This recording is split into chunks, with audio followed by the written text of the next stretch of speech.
Today what we're looking at is we're going to make ends to the end of the gutter. So we're going to close this in with a flat piece. Just going to show you how to do that quickly. Where you would use these is use them against the wall or just where you want to stop the gutter and it has to look neat. So I'm going to show you how to make them because they're about $5 to buy and I think you get a better job when you make them.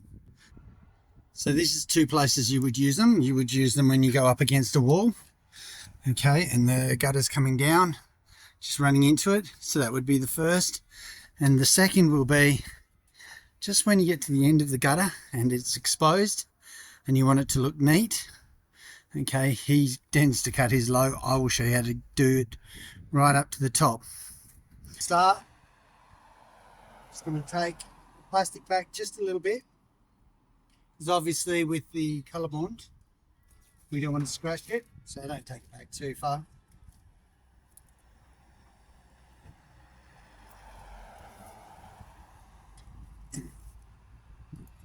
Okay. Okay, so we've stripped the plastic back. We're going to measure this front, which is 1200.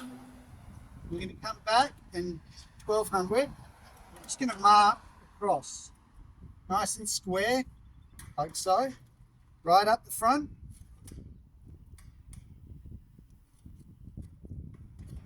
And down the other side.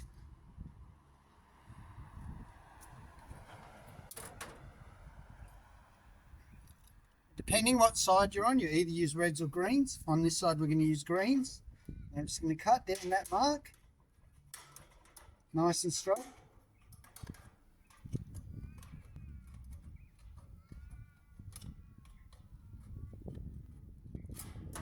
And pull it out flat. Okay, we're going to do the other side with the greens. So you're just alternating your snips.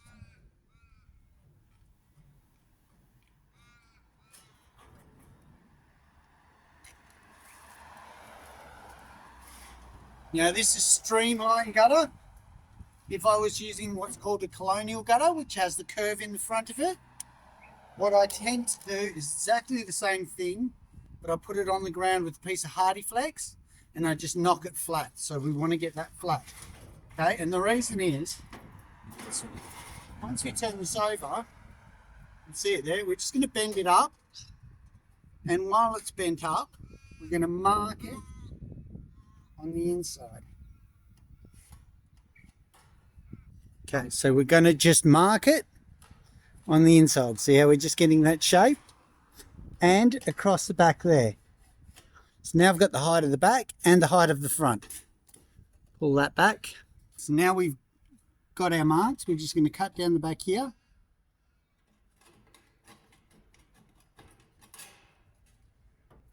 And cut just at an angle up to the front there.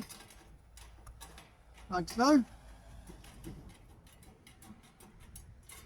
And I'm just cutting off that lip because it just makes it tough to do it. Okay. With my greens, I'm going to make this back section a bit smaller. It doesn't have to be quite so wide. So, like that. Okay. And on the front now, right here that you're looking at, I am going to cut down that line, but I'm going to leave a tag like that. And you need to leave that tag because that's what you're going to rivet to hold it all up. Right, we're cutting down the line.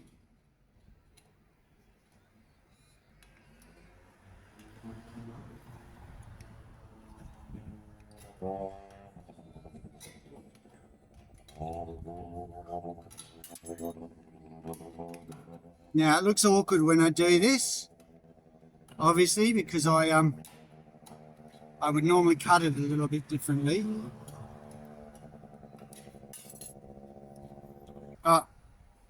So we cut the tag. Now I'll show you how we do the back. So I'm going to bend this back up. I'm actually going to put it on the outside is the easiest way. Because if you've cut that down straight, it means it'll be perfectly vertical. Now if you're not experienced, you can rivet that, but what I tend to do is I grab my greens and I cut one side, grab my reds, pull it back, cut the other side, and you'll see that bends that out a little bit, and then it's just a matter of folding it over like so. And that's that back bit done.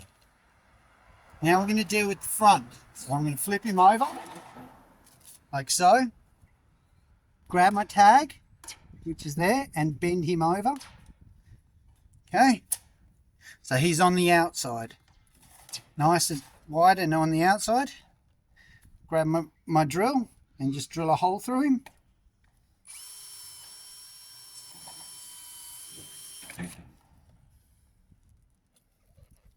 My riveter and rivet, and we'll pull that to the inside now. See how I've taken it from the outside to the inside, and I'm going to put a rivet through the two holes now. Clench my rivet, give it a little tap, make sure he's all nice and soft, well, in the right place, not soft, in the, straight. Okay, and that's your stop end. So that's what he looks from this side, what he looks like. He's going to sit against the gutter like so. Now we're going to seal up each side, and it's 100% waterproof.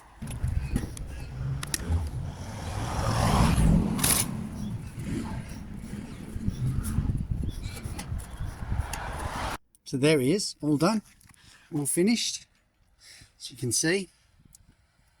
Now there's a couple things here that I'll just say. The reason I like these stop ends better than the bought ones, but if you're struggling, just get some bought ones.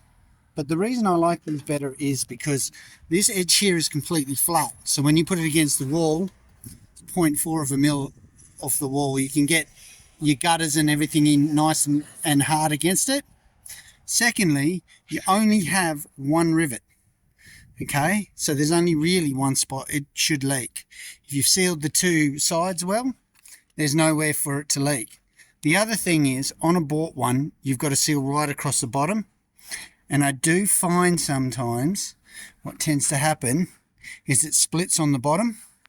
So basically you just eliminate a lot of things. Plus, nowadays, I think, off the top of my head, it's at least $5 each stop end.